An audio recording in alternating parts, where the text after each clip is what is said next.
Donald Trump victorious in Michigan. This comes after the Colorado Supreme Court said that Trump cannot be on the ballot there before they stayed themselves. But Trump is victorious here, and it's out of a short order from the Michigan Supreme Court, which we are going to read through. We've also got some reaction to what's happening in Colorado. CNN is saying, there's no specific threats against those judges. Remember when Lisa Monaco was saying, our DOJ agents are under attack, and Colorado police are warning that Colorado judges are now under attack. Okay, well, there were no real specific threats. It was all just made up. And also, we now know that the biggest donor behind some of these removal efforts is none other than George Soros, of course. We've got the actual ruling out of Michigan. The Supreme Court, they are finding in a very short order, Donald Trump is staying on the ballot. You see, the case is the Secretary of State and Donald Trump. The people who are filing this is Robert LaBrant, Andrew, Nora, and William. These are the plaintiffs' appellants, and they are trying to get the Supreme Court to accept the case in Michigan. But the Supreme Court says, sorry, not going to do it. They write, on order of the court, the motions for immediate consideration are granted. Now, the motions from the RNC, the National Republican Senatorial Committee, and the Congressional Committee, along with these other people, and Citizens for Responsibility and Ethics in Washington, they have all filed briefs, and the court is considering those as well. Now, the amicus briefs submitted are also accepted, and they say the application for leave to appeal the lower court judgment from the Court of Appeals that was entered on December 14th is considered and denied. That's it. Because we are not persuaded that the questions presented should also be reviewed by this court. That's it. That's the opinion. So basically, they're just affirming the lower level Court of Appeals. So it went from the lower court up to the Court of Appeals, up to the Supreme Court. And this here, when the case landed here, the decision was Trump wins. Okay, Trump stays on the ballot. And so they appealed it here to the Supreme Court, and the Supreme Court said, we don't really need to take a look at anything. And then we're just done. Okay, so don't even appeal it. Send it all the way back down. The original findings were valid. Trump stays on the ballot. That's the game. So we now have a pretty serious split. We've got Michigan saying Trump is on the ballot. Colorado says Trump is off the ballot. I want to share with you just this dissent from the Judge Welch. You can see there were 7 judges here. We've got Clement, Zara, Viviano, Bernstein, Kavanaugh, Welch, who's the dissenter, and Kyra Bolden. But Welch, it's not really kind of an actual dissent. I think even this judge is mostly agreeing. She says,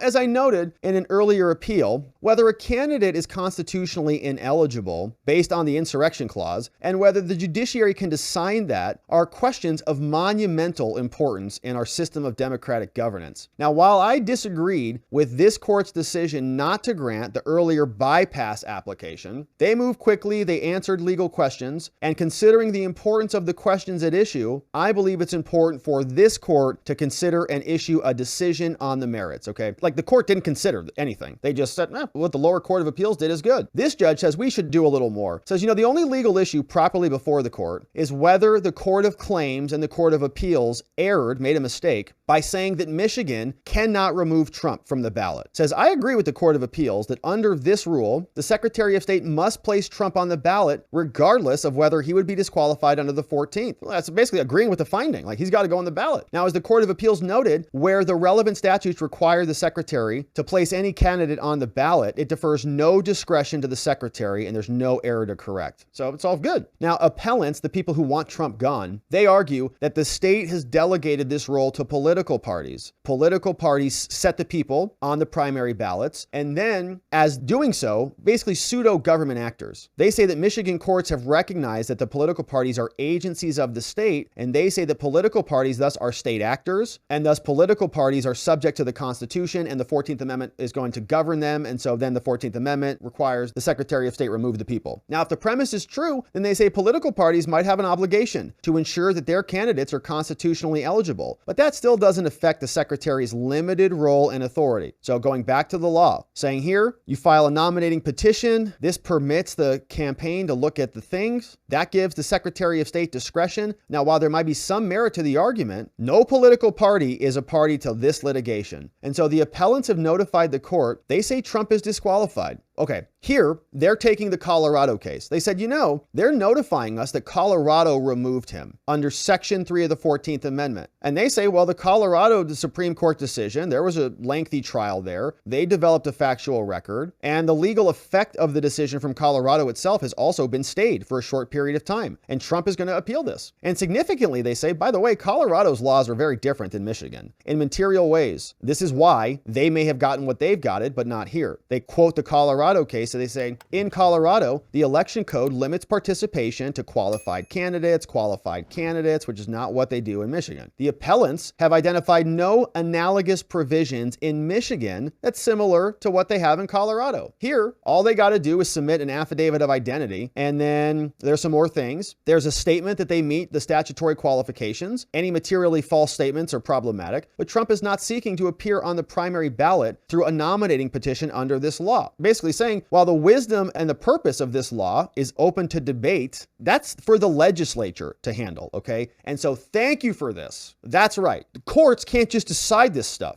We have a legislature, okay, that gets to change the rules. Now here they say, Secretary of State under our laws, not legally required to confirm the eligibility under the 14th. She lacks the legal authority to remove a legally ineligible candidate from a ballot. Says, I would affirm the Court of Appeals ruling on this issue, saying that it still allows appellants to renew their legal efforts during the general election. Okay, so this might be coming back. Now, finally, while not adopted by the Court of Appeals, I would also vacate the Court of Claims analysis as a political question doctrine unnecessary, and for these reasons, I respectfully dissent. So, sounds like it's a technical thing, right? During a primary, Secretary of State has limited discretion. Once it transitions over to the general, we'll see these people file a whole slew of claims again, right? Like they'll come back. Whether the court differs or whether the analysis changes all that much is yet to be seen, but they will certainly be back because that's all they know. And now we turn our attention to Colorado. As we saw there, they were the first to remove Trump from the ballots before they stayed themselves. And we've seen some other stories that they were under attack over there for wrecking Colorado democracy and jeopardizing the rest of the country. They said that they were being attacked, and our question was, really? That's interesting, because who's doing the attacking? Is it the FBI, the same people responsible for a lot of the other fake plots in this country? Here is CNN admitting that, yeah, there were no specific threats. There were a bunch of headlines yesterday that we talked about here, but no real specifics. Isn't that interesting? The Denver police did have to respond to what they said was a hoax report at one of the justices' residences. No specific threats to the justices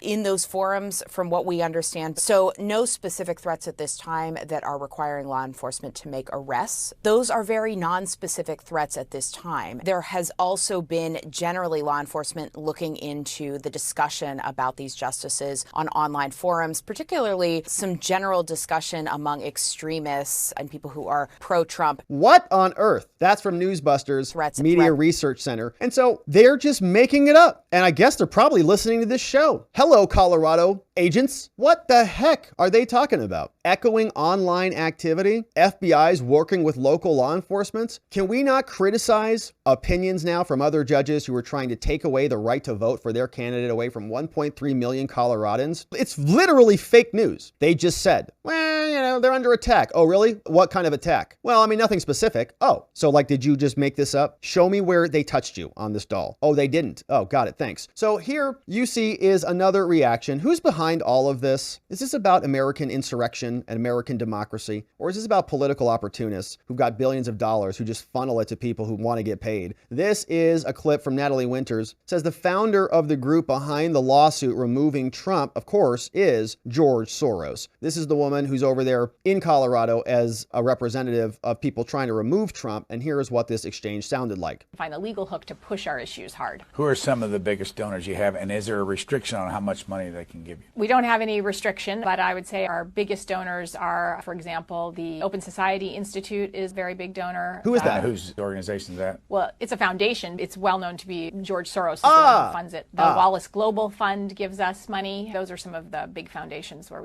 Carnegie Corporation gives us money. Yeah. You do see a thread through the different sides in this where a big donor like George Soros will give to an awful lot of progressive organizations. Does he ever ask for anything directly? No, and I have met him, and he's never asked for anything at all. And I meet with the program officer from the Open Society Society Institute, and they're very happy with what we do. They're very keen on transparency, find the legal hook to. Of course they are. Yeah, they're very happy with what you're doing because you got Trump removed from Colorado. Nice job. Lot of money being passed around. Okay, who else is getting funded? Who else is donating to certain judges on certain benches to get stuff done? We'll have to see. So my friends, we're going to be continuing to cover this. Good victory for Donald Trump in Michigan, but it's going to be a long road ahead. Domino effect is in full swing. They're trying to take him out across the country in various different states. We're going to be continuing to cover this. Thanks for sharing this channel and our content with a friend or family member so they can see what the latest is in all these efforts. It's going to be a political chessboard for the next year. So we'll be here. Thank you for subscribing. Thanks for checking out our website, robertgovea.com, signing up for our newsletter. We send emails every day after the show with summaries and links to everything we covered. And so we'd love to see you sign up there, robertgovea.com, and we'll see you right back here on the next one.